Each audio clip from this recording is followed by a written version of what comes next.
Queridos irmãos, graça e paz. A palavra do Senhor diz em João, capítulo 1, versículos 12 e 13.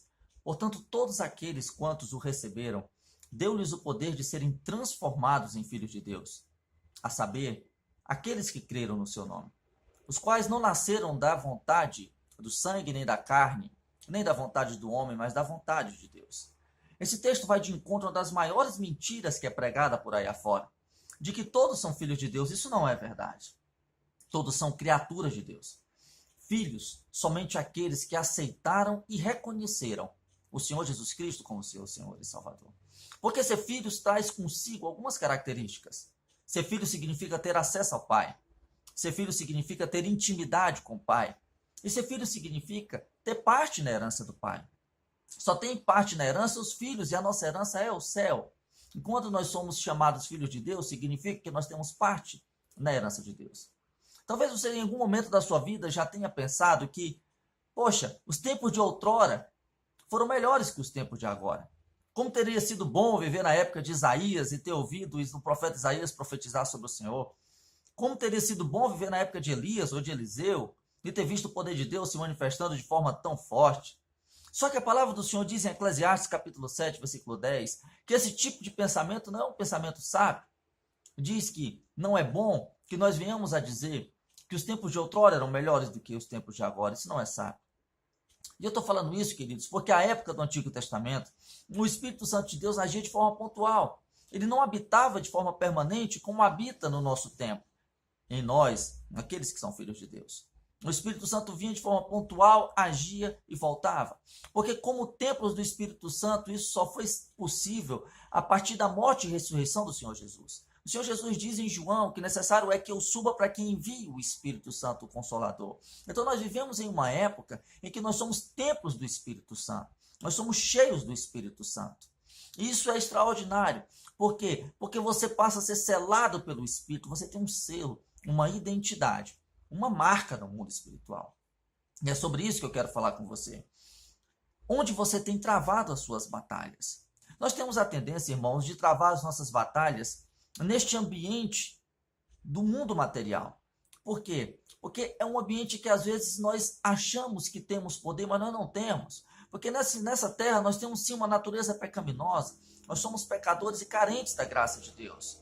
Você pode às vezes até ter algum poder temporal, mas ele é passageiro. Então, por que nós tentamos muitas vezes travar as nossas lutas em um ambiente que nós não temos poder, nós não temos autoridade, a nossa sabedoria, a nossa inteligência não é suficiente para que nós, na maioria das vezes, venhamos a vencer as nossas guerras. Entretanto, no mundo espiritual você tem uma identidade espiritual.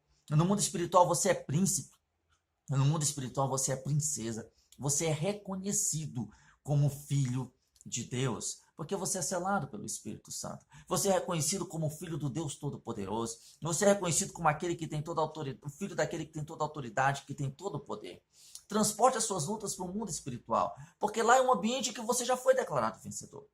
O apóstolo Paulo fala na sua segunda carta aos Coríntios, ele diz que as nossas armas são poderosas em Deus para desfazer sofismas e toda altivez que se levanta contra o conhecimento de Deus, levando cativo todo pensamento à obediência de Cristo. Veja, as nossas armas são poderosas em Deus, e uma dessas armas é a oração. Onde você tem travado as suas guerras, leve as suas guerras por meio da oração para o mundo espiritual, porque no mundo espiritual você é príncipe, você é princesa, no mundo espiritual você tem autoridade, no mundo espiritual quando você chega você é reconhecido, no mundo espiritual você fala e as coisas acontecem porque você é filho do Deus Altíssimo. Paulo fala em Efésios capítulo 1, versículo 3, que nós já fomos abençoados com toda sorte de bênçãos nas regiões celestes em Cristo Jesus. Veja, nas regiões celestes você já foi abençoado com toda sorte de bênçãos. Então transporte as suas lutas, saia de um ambiente em que você não tem força, você é pecador, falho, limitado, carente. Leve para um ambiente, entre em um ambiente que você é príncipe, um ambiente que você já foi declarado vencedor, num ambiente que você tem uma identidade de filho de Deus. Trave as suas lutas no mundo espiritual, não no mundo físico. O crente, ele vence de joelhos, irmão, e não em pé. Ele vence no mundo espiritual. Não se engane, quando o mundo espiritual se movimenta, o mundo físico se movimenta de forma reflexa. Automaticamente as coisas começam a acontecer.